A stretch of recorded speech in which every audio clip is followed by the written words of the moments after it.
because no way did anyone think that the finals was going to be the Phoenix Suns and the Milwaukee Bucks. Sure, people were like, as the playoffs went, like, oh yeah, they did this, they did that. Yeah, of course they're here. But man, before the season, the Suns had lower expectations than Milwaukee.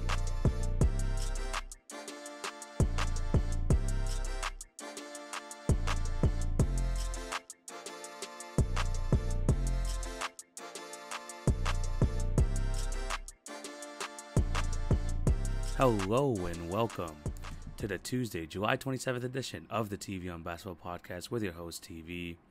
Hope you're all having a fantastic day and thank you for clicking on to watch or listen to today's episode. Before we start, I do have to plug my other platforms. Remember to follow at TV on Basketball on Twitter, Facebook, and Instagram for updates on the podcast and for other great content. If you're on YouTube, remember to like, share, and subscribe. That would be highly, highly appreciated. And once again, I do this every episode.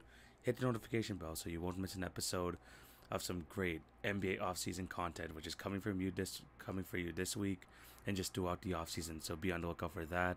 So if you don't want to miss any of them, hit the notification bell. Again, highly appreciated. For all my podcast listeners, remember to subscribe and leave a review if you're on Apple. I would be very grateful for that. As for my Spotify, Anchor, and Podbean listeners, just show your support in any way possible. I really do appreciate all of you. I have an awesome show lined up for you guys today. We're going to be giving out my NBA playoff awards. Lots of awards to get to. So I'm not going to stick with them too quickly. Because I'm going to try to keep this maybe between 30 to 45 minutes. We'll have to wait and see. And mostly because another year, the NBA draft is this Thursday. So we're going to be doing another NBA mock draft. So yeah, the way I do this every year is I'm basically a dummy. I don't follow these NBA draft prospects as much as others, but through multiple mock drafts, through my own little research and my viewing, I try my best to make how I think is going to go in the draft, and I just basically make predictions. I mean, looking back at last year, I usually don't get it right, but I'm definitely going to try again this year. Let's see if that's going to happen. Maybe it's a bit easier for me this season, but yeah, it's going to be an action-packed episode. Again, thank you guys for all the support. Continue to show love in any way possible through the Instagrams or the social medias. I really do appreciate all of you. But yeah, without further ado, let's get right into it. Before we start on the actual podcast, I do want to alert you guys about the new upload schedule, basically for the off season and stuff like that. So here it is.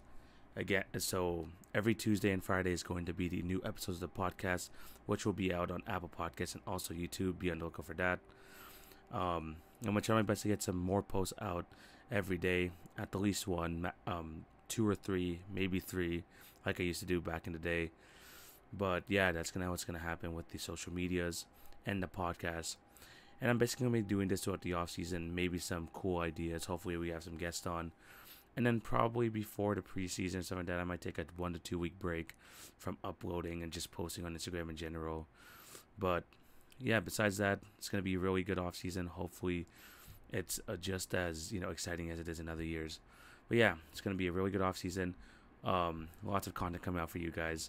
If you guys want to see any Instagram content and stuff like that, any ideas, let me know down below in the comments. So yeah, hopefully it goes really well.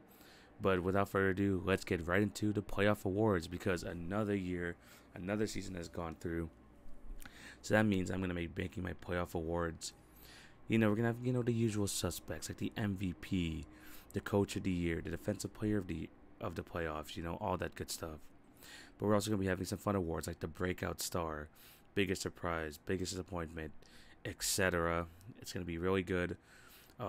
Again, with any of these, if you agree or disagree, let me know down in the comment section of this or the YouTube video or the Instagram post or whatever.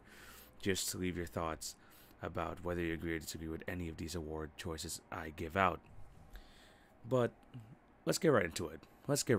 There are a lot of awards to go to, and we're going to be starting with the granddaddy of them all, the MVP award. And this one, I don't know about you guys, but I honestly believe it's pretty easy, pretty simple. I mean, it's Giannis. It's Giannis going to be winning this award. Giannis, I mean, he won the NBA Finals MVP, which is fair enough. But the NBA Playoff Award has to go to him as well, averaging 30 points a game, 12.8 rebounds, 5 assists, 57% from the field, Um, he was just extremely good over a block and a steal game, and he was honestly the best player throughout this entire playoffs from start to finish. I mean, the thing about Giannis's like playoff run is that it was kind of rough against Miami. Although they swept them, I mean, Giannis wasn't playing at his best. He was still trying to get into a groove. But the Bucks as a whole were just a different team, and they were able to fight off those Neebans in the Miami Heat, and they were able to sweep them without Giannis being at his best, which was really good. But after that, this guy had some memorable playoff games, memorable moments from every series after that. I mean, against the Brooklyn Nets, if you think of Game 7 versus Kevin Durant, he stood toe-to-toe with him, and he was able to win a Game 7. Great job there. Against the Atlanta Hawks, this guy was great again throughout the series before he got injured. He was just playing absolutely fantastic. And of course, that amazing finals run that he did, where he averaged basically 35 points a game, 13 rebounds. Very similar stats to here, except with a lot more points production. And he was able to have that amazing Game 6 win, series closer, 50 points. I mean, Giannis was just absolutely phenomenal throughout this entire playoff run. And honestly, there's no really much competition against Giannis for this award. I do have to give an honorable mention for Devin Booker, though. I mean, he had a great playoff run. Again, sadly, it ended in defeat, but we should really acknowledge how great he's been. In his first playoff run, 27 points a game, 45% from the field, 4 assists, 6 rebounds. This guy was great. And he deserves a lot of praise. But in terms of start to finish, playoff MVP, you got to give it to Giannis. You just got to give it to Giannis, plain and simple. So yeah, that's my MVP award. Let me know down below what you guys think. Let us move on to the next one, and that is going to be the breakout star of the playoffs. And my 3 nominees, I have 3 nominees for this one. I probably should have done that with the Giannis, but it's pretty obvious. But here are my 3 nominees for this one, and this one is honestly a little bit tougher. We're going to go with DeAndre Ayton, Devin Booker, and Trae Young. Again, 3 young guys, 3 guys whose first time in the playoffs, and they all showed out.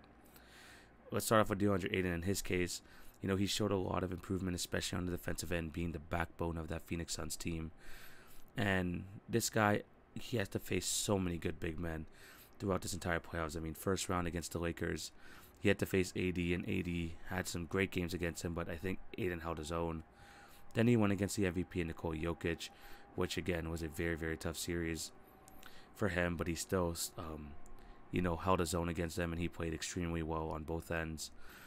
The Clippers series, no good big man, but once again, against the Milwaukee Bucks, yes, he struggled, but it was Giannis who was just absolutely unstoppable, and the size of Milwaukee. So, again, although he had a bit more struggles near the end, DeAndre Ayton deserves to be nominated for this award. Devin Booker, like I said, again, first playoffs, great stats, great scoring. I think he's going to be here for a long time, and he's going to be absolutely fantastic. Then I have Trae Young.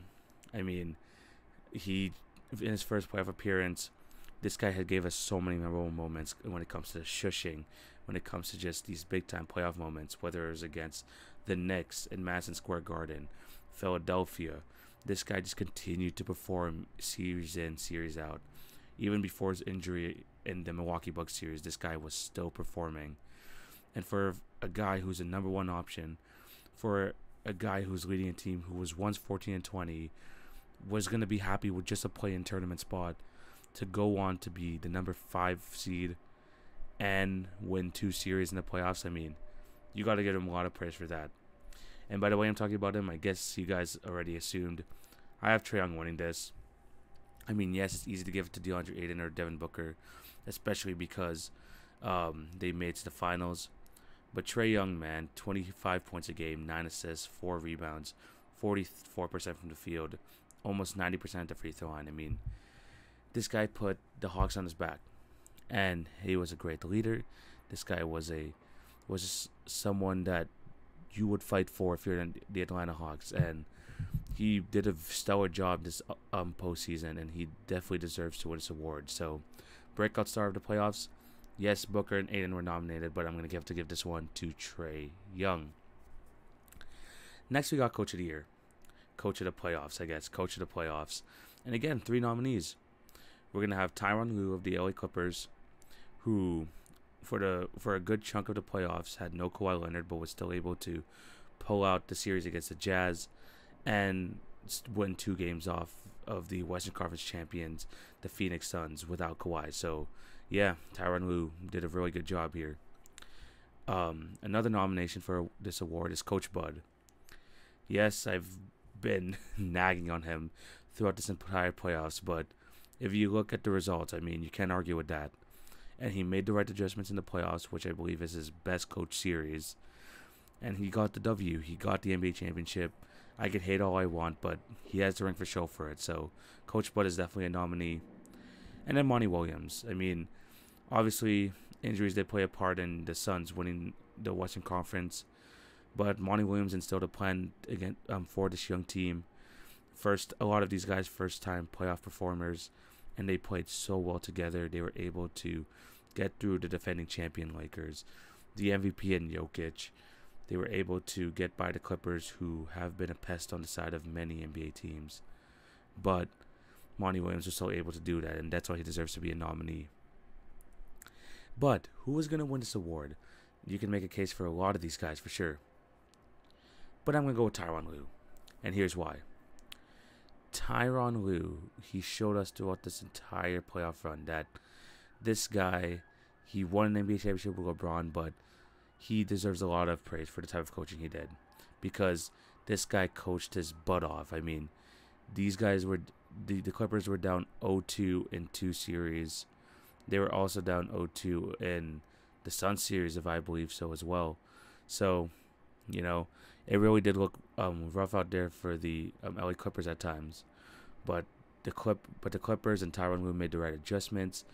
The idea of bringing Terrence Mann to the rotation, working with small lineups, working with big lineups, with Kawhi, without Kawhi. Tyronn Lue has had some of the craziest combinations in the playoffs, and he had to make a lot of adjustments because of injuries, and he was still able to win 2 games in the Western Conference Finals, take the Clippers to their first conference finals ever, and he deserves a lot of praise for that. The amount of adjustments he made, and just what the roster constructed. I mean, the way that he was able to get these wins is very, very impressive.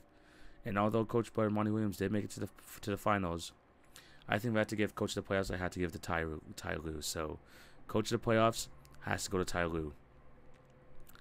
Now let's move on to the Defensive Player of the Year. I think this is a 2-man race for this award. I have 2 nominees. One of them being Jrue Holiday. Jrue Holiday gave us a lot of great defensive moments in the playoffs.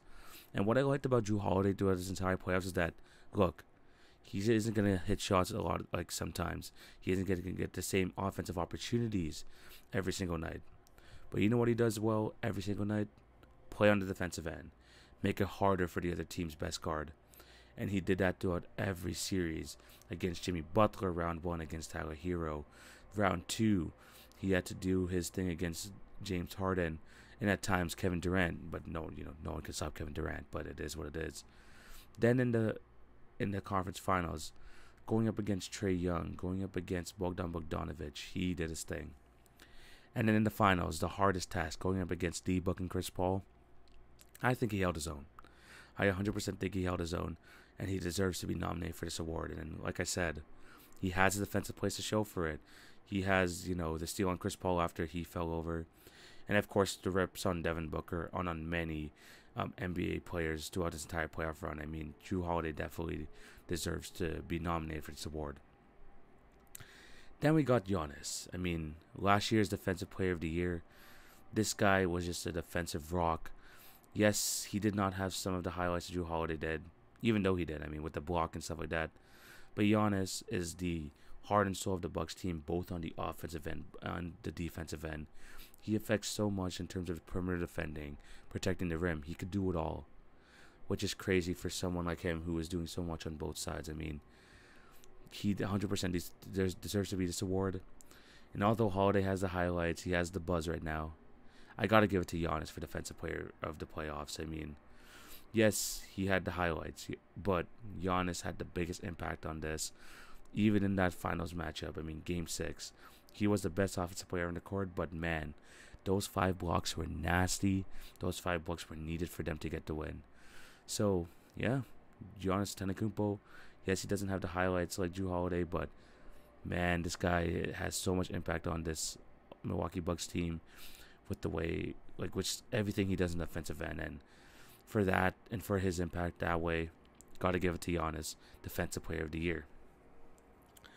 Now these next ones are going to be pretty interesting. We have 5 awards here, or 4 awards here that not really like are going to be talked about much, but we definitely needs to be discussed, and I think it's going to be definitely fun to look at. And the first one of these awards we're going to be talking is the biggest surprise of the playoffs. I mean, there are 3 nominees for this one for me. Number 3 is the NBA Finals matchup. And the thing is, I mean, if anyone predicted this series before the season started, I would laugh. I would 100% laugh, because no way did anyone think that the finals was going to be the Phoenix Suns and the Milwaukee Bucks. Sure, people were like, as the playoffs went on, like, oh, yeah, they did this, they did that. Yeah, of course they're here. But, man, before the season, the Suns had lower expectations than Milwaukee Bucks. Yes, they were in the title race, but they had still a lot of question marks. So, yeah, I mean, them 2 being in the finals, especially with what we thought was going to happen before the season, definitely is one of the biggest surprises. Another thing nominated for this award is Miami being swept. Miami being swept was extremely shocking to me. Yes, they struggled in the regular season, and that was definitely something that we should have kept in mind. But these guys, man, they still had some of their core group of guys: Jimmy Butler, Bam, Tyler Hero, Duncan Robinson, Dragic. They still had those guys, but they got swept. They did not look like themselves, and Jimmy Butler before the series said that he was gonna go stupid crazy. I mean, if getting swept is stupid crazy, then I don't think the Heat want that. So, yeah, that was still definitely surprising to me. I mean, were there signs? Yes. But from what happened in the playoffs last year, you would think that they would at least give some sort of fight. But this? No. This is something I definitely did not expect. And then finally, the final award for the surprises. This is Terrence Mann. I mean, kudos to Ty Lue for giving him the minutes, because this guy was just been a positive for the LA Clippers throughout this entire playoff run. I mean, there was that game where he had a 37-point game, man. He had a 37-point game in the NBA second round. He helped the Clippers advance to the first Western Conference Finals. I mean, this guy's legendary already for the Clippers organization. And just him playing that well, having the type of role he had, honestly, was surprising. Was definitely surprising. I mean, he was in and out of the rotation throughout the entire year, and him just performing that well definitely is a shock. But if I had to give it to the winner, I would have to give it to the Miami Heat. 100%. I mean, like I said, NBA champions, not even being able to get not one game in the entire playoffs. I mean, it's just crazy, man. The NBA is crazy. Both of the finalists from 2020 did not make the finals, obviously for reasons differently, but man, Miami, man, that was just a disappointment. I was so excited for that Bucks Heat series. I was like, oh, the Bucks are going to win in 7. It's going to be one of the series of the playoffs. Nah, Miami just isn't a good team. They have to make a lot of moves in the offseason, but let's be honest, they're just not a good team. And that's why they won biggest surprise. Most disappointing, I could go to a player, I can go to a team. I could have gone with the Miami Heat for sure, and that is definitely one of the nominees for this one. The Miami Heat, like I said, just a couple games, but they couldn't even do that. They got swept.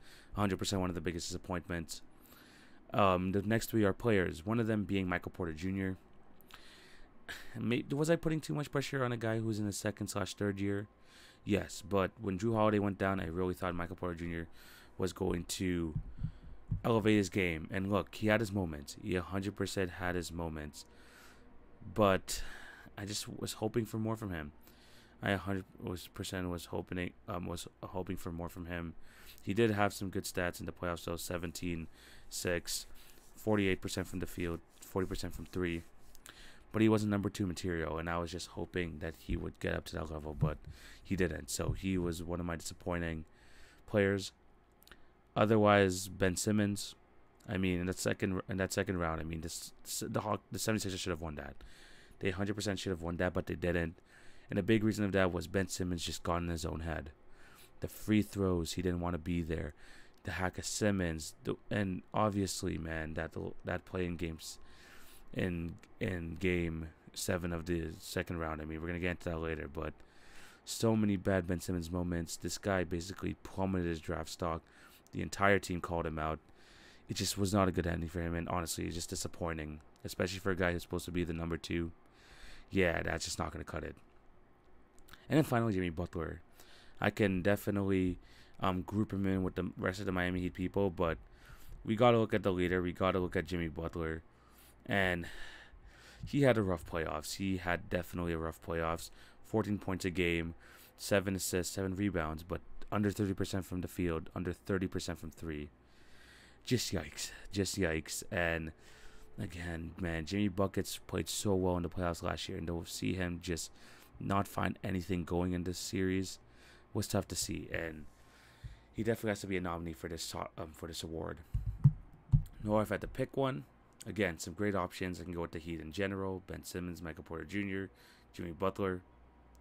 But I'm gonna go with Jimmy Butler. Yeah, I was just a huge fan of him in the bubble, and I was just hoping that he would have some sort of replication of that come this playoffs, but it didn't happen.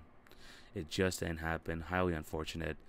And yes, Jimmy Butler sadly wins award for most disappointing player of the playoffs. Highlight of the playoffs, and man, this one was tough. I'm gonna give you the 5 highlights. You guys should know it if you watch the playoffs. Let's get right into it. I'm gonna do like a top 5 here because I'm gonna go straight into it. So my number 5 best player of the playoffs gotta be Kawhi's poster on Derek Favors. I mean, the best dunk of the playoffs. Freaking Kawhi just yammed it all over him. I really hope that was Rudy Gobert because that would have probably made it go up higher on the list. But still a sick poster. Kawhi Leonard, number 5 on this list. Number 4, and sadly this doesn't win an award, but Giannis's block on DeAndre Ayton. Giannis's block on DeAndre Ayton, man. I mean, the fact that he was able to guard the alley and the oop, guarding Devin Booker for a second, and then after being able to have the recovery speed to get to Aiden, insane, and definitely is one of the most iconic plays from this playoffs, and will be remembered for a long time.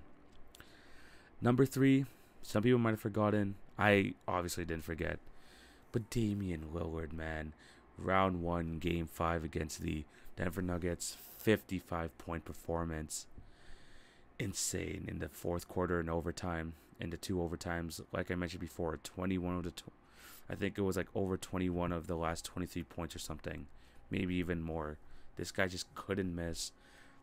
2 shots to tie the game up. He 100% deserves to be on this list. I mean, watching that game at freaking 12 something in the morning and seeing the type of production he was doing, yeah, it made it so worth it, man. Damian Lillard was just insane. And that honestly one of the greatest individual streaks I just seen in my life. Number 2, the DeAndre Ayton game winner, and I love this game winner because so many a lot of teams forget about the rule, and they always have to think that they have to place a pass in a certain position. But Monty Williams knew the rule. He knew that he was able to get that ball above the rim. DeAndre Ayton just had to touch it, and it worked out. And it worked out against the LA Clippers. 0.9 seconds left. Crazy game, but DeAndre Ayton came through with the game winner. That was so good, man. That was such a good play, and that's why it's number 2. Number 1, the number 1 play of the playoffs, in my opinion, is a double-ender. The Drew Holiday strip of Devin Booker, leading to the Giannis lob after Chris Paul deliberately tried hitting him out of the air. Need I say more? I mean, this play had it all. A fantastic defensive stop. Time and situation. They were only up by 1, and the perfect pass to Giannis Antetokounmpo from Drew Holiday. Giannis got the and 1, and the Bucks were able to take the 3-2 series lead in that one. Look, so many good plays in this playoffs. It was so hard to make this list, but Drew to Giannis, the Drew steal all the way down to the alley-oop to Giannis, just too good, and that is my number 1 play from this playoffs. Now, sadly, we're gonna have to end these awards on giving out the biggest lowlight of the playoffs. 3 nominees for this one. No, I'm not gonna say the numbers. One of the nominees is the refs extending games with the replays.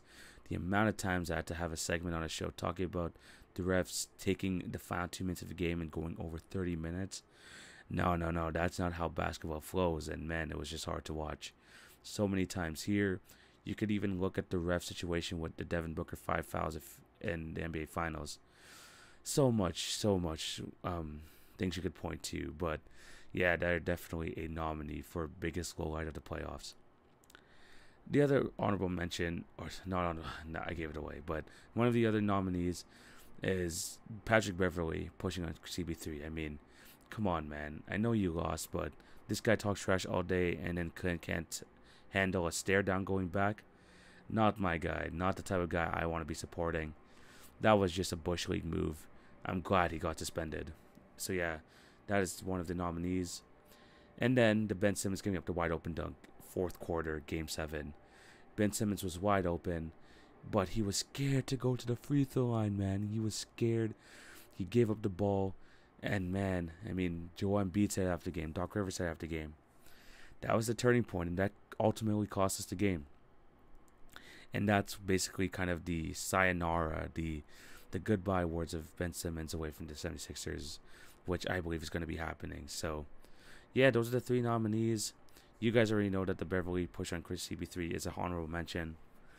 So the winner of this award is the Ben Simmons giving up the open dunk because, I mean, I think the 76ers were surprised. I think the Hawks were surprised. Definitely all of NBA Twitter was surprised by this move. So, yeah, the biggest lowlight of the playoffs has to be Ben Simmons, man. I mean, sucks to see it, but it makes so much sense. And, man, that was a rough one. So, yeah, those are the awards. Let me know down below what you guys think. Do you agree? Do you disagree? Let me know which award should have won what down in the comment section below. Before we end this episode, we do have to go through the Dummies Guide to the NBA Draft. My NBA mock draft, like I do every single season for the past 3 seasons.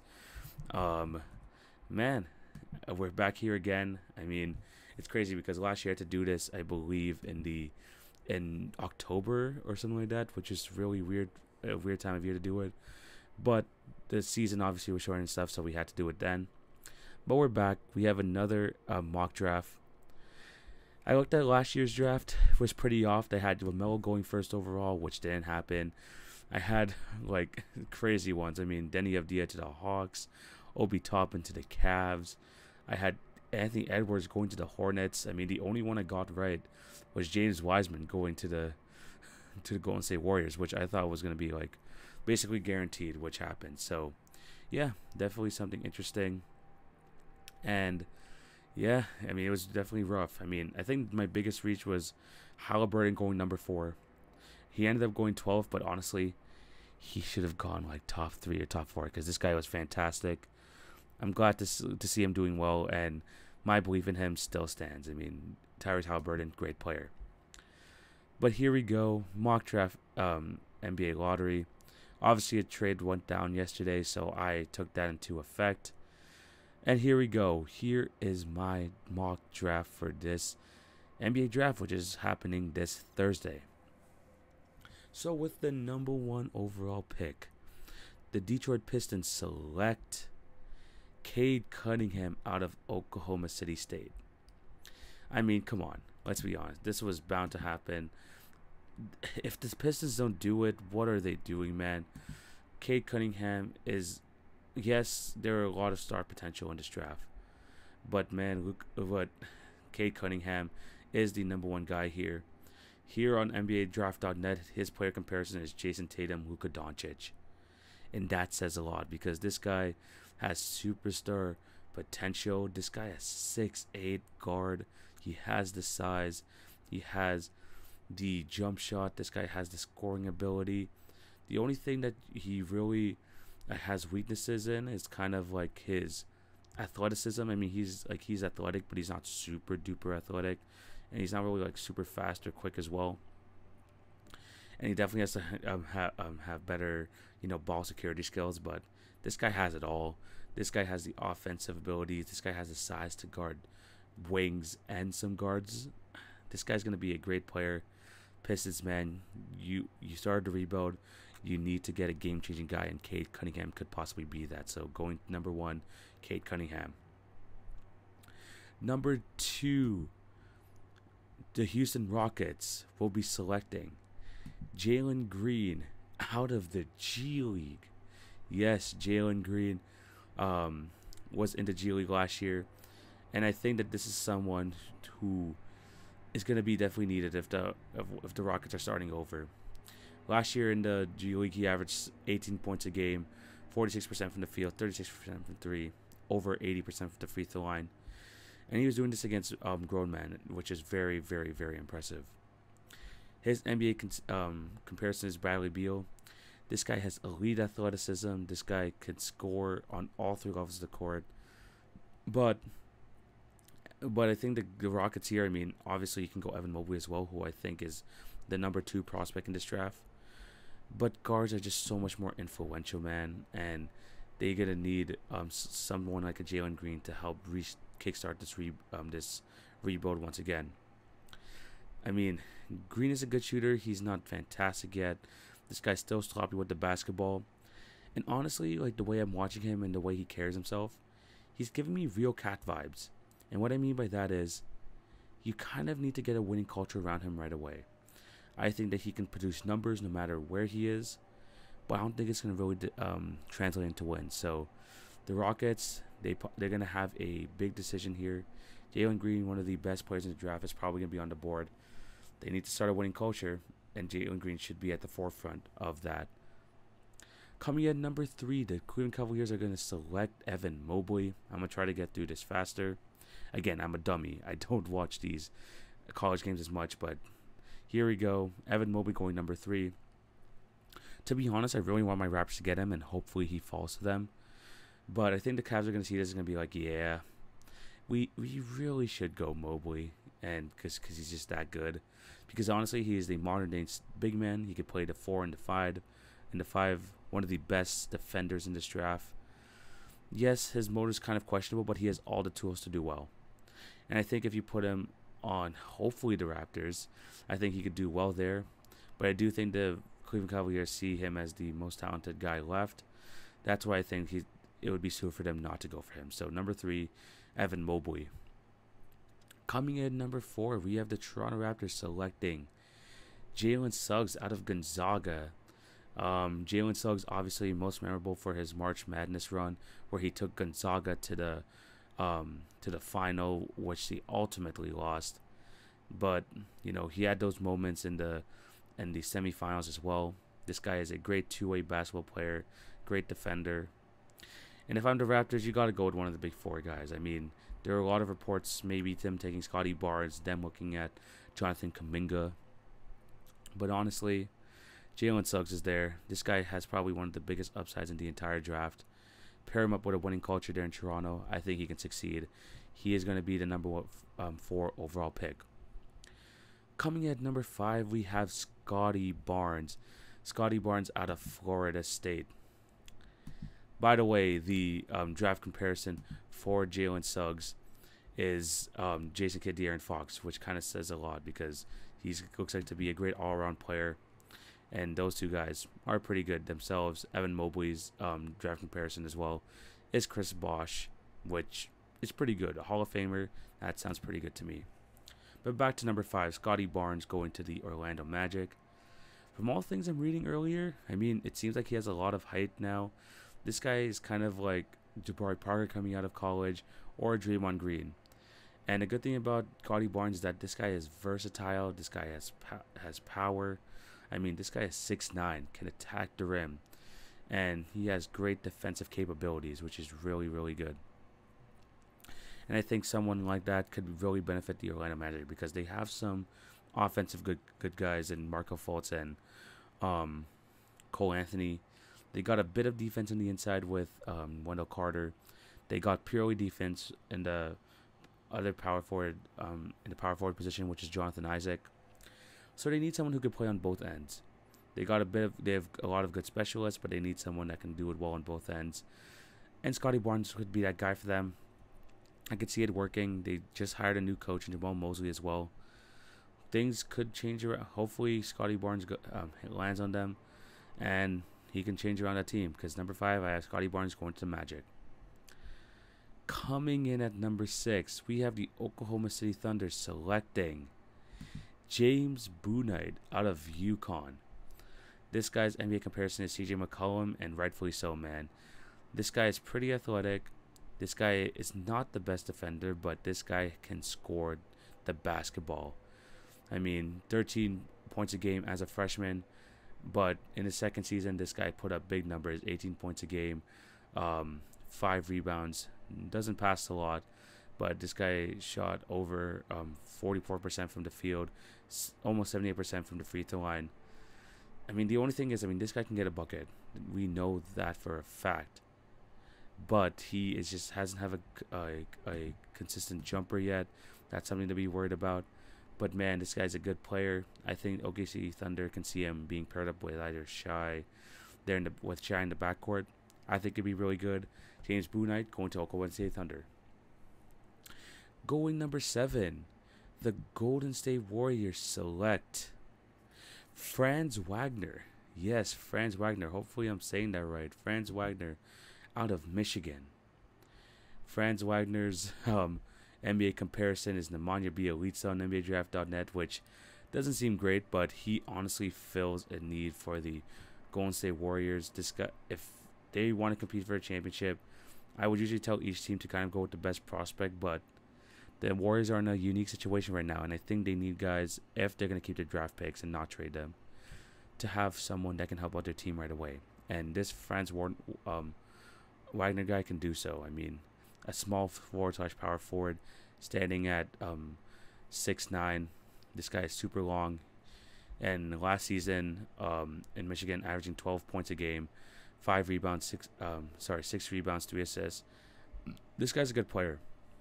I mean, one of his biggest worries is him being able to create his own shot at the NBA level, but his IQ is very good. He can score around the rim, and he has the versatility to guard multiple positions, which could be very valuable to the Golden State Warriors. So, at number 7, they draft Franz Wagner.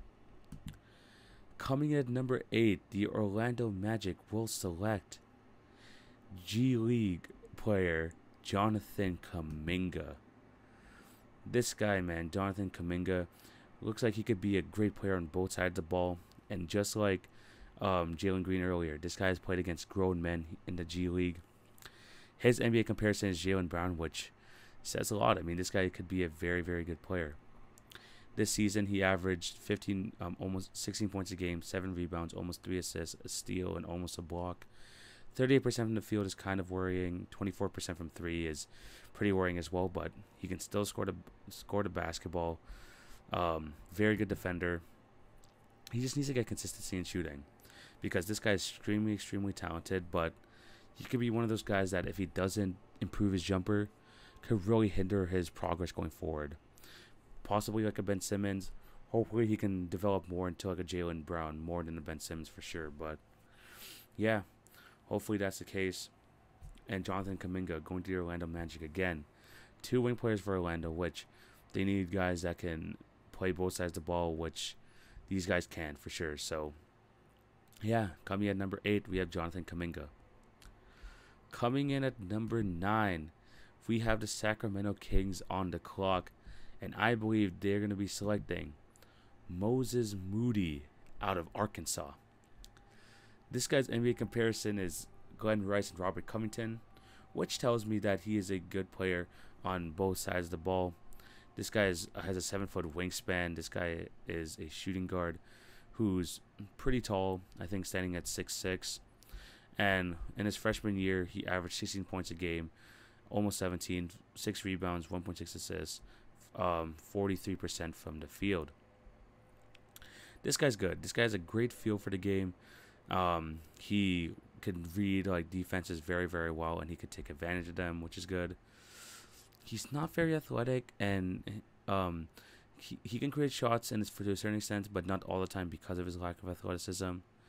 and I think that might stop him at the next level. But at the same time, we could see guys like Luka Doncic still get their shot off, even though they're not the most athletic and stuff like that. So I think he'll be fine. We got Moses Moody going to the Sacramento Kings. Coming in at number 10, we have the Memphis Grizzlies, and we are going to have the first. Yes, the first. Actually, no, before we even get into the pick, the reason the Grizzlies are here is because they made a trade. They traded away center Jonas Valanciunas, the 51st pick, and the 17th pick, in exchange for Steven Adams, Eric Bledsoe, a second-round pick, and the number 10th pick. So now the Pelicans move back to 17, and the Grizzlies get Steven Adams, Bledsoe, and this number 10 pick. For the Pelicans, I like it. I mean, Jonas Valanciunas is definitely an upgrade over Steven Adams, at least for them. He has the mid-range jumper. He can spread the floor with the three-point shot a little bit, so he definitely will be a better fit besides Zion. And the good thing for the Pelicans, I mean, they got out of the Bledsoe contract and the Steven Adams contract, and they got someone in Valanciunas who is around the same, maybe a bit cheaper, but he is also able to, but he's also like the most productive out of all of them. So, yeah, good trade for the for the Pelicans. As for the Grizzlies, I think that Steven Adams can play well in this system. I don't know what's going to happen with Eric Bledsoe. Apparently, he's not going to stay long. Maybe they're going to try to find a trade. Maybe they're going to buy him out. But, yeah, the Grizzlies move into the lottery, into the top 10. So that means with the number 10 pick, I think they're going to go international. And we're going to be taking it down under, as the Grizzlies are going to select Josh Giddey out of Australia. His NBA comparison is Joe Ingles. This guy has an extremely high IQ, has a great feel for the game. Great size for someone who can handle the ball. He is 6'8", 18 years of age. Fantastic on the pick and roll. Great passing the ball. And I think that he could be a good fit in the Grizzlies. I mean, John Morant is a good point guard, but he is also not a pass-first point guard.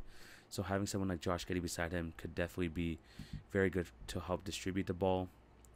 I mean, he's not very athletic. He has a really thin frame, but he could definitely help out in the department of just, distributing the ball and just being someone who can just be a big body, can defend guards, can do okay being switched onto wings, but he still could do definitely some good stuff there. So Josh Giddey going number 10 to the Memphis Grizzlies.